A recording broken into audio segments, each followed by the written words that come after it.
World-class infrastructure. Eco-friendly campus. Broad array of academics. KL, deemed to be university. మీ ఇద్దరికి చాలా మంచి అనుబంధం ఉండింది. సో వాళ్ళిద్దరు ఫైట్ గురించి మీకేమైనా తెలుసా? తెలుసు కాబట్టి అది చెప్పేది. ఒక విషయం చెప్తున్నా, కుర్చీ తాత మంచోడే కాదని చెప్పట్లే. తన రోడ్డు మీద వండితే సత్య తీసుకెళ్ళి రూమ్లో వండబెట్టాడు. సత్య వాసన వస్తుంది, ఆయన రూమ్లో ఉంచడం ఏంది, తన రూమ్లో ఉంటే నేను రానని చెప్పాను.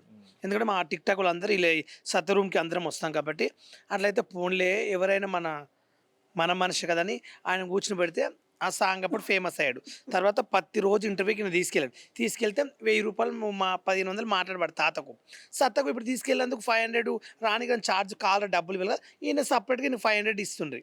ఈయన పోయినందుకు ఈయన 1000 రూపాయలు ఆయన 100 ఆయన 1500 తీసుకున్నాక ఇంటర్వ్యూ అయినాక వాళ్ళు ప్రేమతో దగ్గుతుంటే హెల్త్ బాగాలేదా తాత నీకంటే అవును కొంచెం బాగాలేదు మా ఫ్యామిలీని చూసుకోలేదని దగ్గుతుంటే వాళ్ళు ఎక్స్ట్రా 1000 రూపాయలు ఇస్తే నువ్వు నా దగ్గర 1000 రూపాయలకే మాట్లాడావు, వాళ్ళు నాకు ఎంత ఇచ్చారు 2500 ఇచ్చారు అంటే 1000 రూపాయలు నువ్వు దొబ్బుదాం అనుకున్నావు దొంగ. ఈయన మీకు లేదు తాత అలా కాదు క్వశ్చన్, వాళ్ళు నీకు ప్రేమ ఇప్పుడు నేను ఉన్నానండి, నేను బర్త్డే వీడియో చెప్తే 1000 రూపాయలు తీసుకుని మంచిగా చెప్పినాక వాళ్ళు ఫోన్ చేసి ఏమంటారు, వాళ్ళు చాలా ఫన్నీగా చెప్పావు మా ఫ్యామిలీ ఫుల్ నవ్వుకున్నారు ఇంకొక 1000 రూపాయలు ప్రేమతో కొడతాను చెప్తారు, ఆ 1000 నేను తీసుకుంటా. అది తాత అలా కాదు, నువ్వు 500కు మాట్లాడావు 1000 రూపాయలు నొక్కుదామని వాళ్ళు నాకు ఇస్తున్నారు, తర్వాత ఇంత దొంగ ఈయన మీద బ్యాడ్ లేపడం. తాత వాళ్ళు నీకు ప్రేమ కోసం ఇస్తున్నారు నీ కోసం ఇవ్వట్లని నేను చెప్తే ఆయన లేదు బాలు నీకు తెలియదు నొక్కడికనే ప్లాన్ చేసిన అంటాడు. అట్లా ఆయన బిహేవ్, ఆయనకు అన్నము 3 ఊటలు సాయంత్రం 6 అయిందని ఈయన కోటర్ తీసుకురావాలి మందు పోయాలి. ఏ ఇంటర్వ్యూ అయినా ఫేమ్ అనేది అందరికీ వస్తుంది, రోడ్డు మీద పడుకుని పిచ్చి పిచ్చి వెళ్తే ప్రతి ఒక్కరు ఫేమ్ వస్తుంది. ఫేమ్ రాకుండా ఎవరు ఉంటాడు? ఇప్పుడు మనము యూట్యూబ్ పెట్టుకుని సొంతంగా అరిచిన రోడ్ల పడిన ఫేమ్ వస్తుంది. ఆయన ఏదో ఒక మూవీలో సాంగ్ తీసుకుని ఫేమస్ అని కూర్చుందా గొప్పతనం. ఈ ఏజ్లో కూడా ఏమైనా పీడకు ఏ టైంలో ఫేమస్ కావడం అంటే కూడా గ్రేటే కదా, అది కూడా ఇంపార్టెంట్. మంచోడు కానీ ఏంటంటే నేను బేమ్ చేస్తున్నామని నన్ను షూటింగ్లు తీసుకెళ్తున్న బాలు 5000కు మాట్లాడతాడు, ఇంకా మిగతా ఇంకా 5000 దొబ్బుతుండే. ఎవడన్నా అమ్మ పెద్ద పెద్ద లెజన్, ఆయన పెద్ద డైరెక్టర్, ఆయన పెద్ద ఆయన ఒక డైలాగ్లు వస్తాయి, ఆయన పెద్ద హీరోనా చెప్పు. మాకే మంచి మంచి వాళ్ళకు మంచి మాకే దిక్కులేవు, ఆయనకి ఎందుకు ఇస్తారండి? ఇప్పుడు నాకు అడుగుతారు బాలు నీకు 3000 ఇస్తారంటే ఇంటర్వ్యూకి వస్తామని అడుగుతాడు. సత్తా ఓకే అంట, నేను సత్తా ఎంత తీసుకుంటున్నా నాకేం అవసరం అండి, నాకు 3000 ఇచ్చాను 10,000 తీసుకుని నాకు అవసరం లేదు, నాకు ఇచ్చేటప్పుడు నాకు కావాలి. కానీ ఈయన అది మాట్లాడడం కూడా ఈయన గ్రేటే కదా.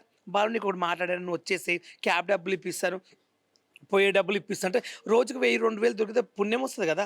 ఏమైతే అట్లా ఈయన హెల్ప్ చేస్తే ఈయన ఇంటికి ఎవరికి వచ్చినా 100 మందికి వచ్చిన రోజు అన్నం పెడతారు, రూమ్లో రోజు 8 మంది తింటారు ఈయన రూమ్లో భోజనాలు. ఆ కుర్చీతాత ఏంటంటే ఎవరు తాపిస్తే ఒకరిని తిట్టమా అంటే బేట్ చెప్తుంది. ఇప్పుడు సార్ ఆయన ఒక దాంట్లో ఏమంటాడు, వైజాగ్ సత్తా నా గాడ్ ఫాదర్, నా ప్రాణం, నా దేవుడు, నాకు ఇంత అదృష్టం ఇప్పించాడు, నేను ఈ స్థాయికి వచ్చానంటే వైజాగ్ సత్య వల్లనే, వైజాగ్ సత్య లేదు నేను కుర్చీతాత లేను అన్నాడు ఒక ఛానల్ తిడుతుండే. ఎందుకు తిడుతుంది? ఎవరు తాపించి తిడతారు బ్లేమ్ చేస్తాడు. సత్య ఎవరి దగ్గర రూపాయి తినడు, ఎప్పుడు డబ్బు కోసం. సత్యకు ఫస్ట్ ఈ కుర్చీ తాత ఈ సాధన ఎవరూ లేరు. ఫస్ట్ నా ఫ్రెండ్, మేమిద్దరం బెస్ట్ ఫ్రెండ్స్, మేము తిరిగినాక వీళ్ళందరూ వచ్చారు. ఎవరు అని అడగండి అన్నం పెడతాడే కానీ ఒక దగ్గర రూపాయి అడుగు తినడు. 500 లేకుంటే బాలు నాకు ఒక 500 అర్జెంట్ పంపాము చెప్పి నా దగ్గర ఫోన్పే చేయించుకుని మళ్ళీ 500 2 days అయిందంటే ఇదిగో బాలు నీకు 500 ఇవ్వాలి కదా, నీ 500 కానీ కొట్టి మరీ లెక్కలు కరెక్ట్ చెప్తాడు. కానీ ఎవరి దగ్గర రూపాయి మోసం చేయడు, అలాంటి ఈయన క్యారెక్టర్. కానీ అలా బ్యాడ్ చేయడం అని నాకు నచ్చదు. ఎందుకంటే మొన్న ఒక ఇంటర్వ్యూలో మేము ముగ్గురం పోతే ఆయన ఇంటర్వ్యూ చేసిండ్రు, 1000 రూపాయలు ఇచ్చారు ఆయనకు, ఈయనకు 1000 ఇచ్చారు.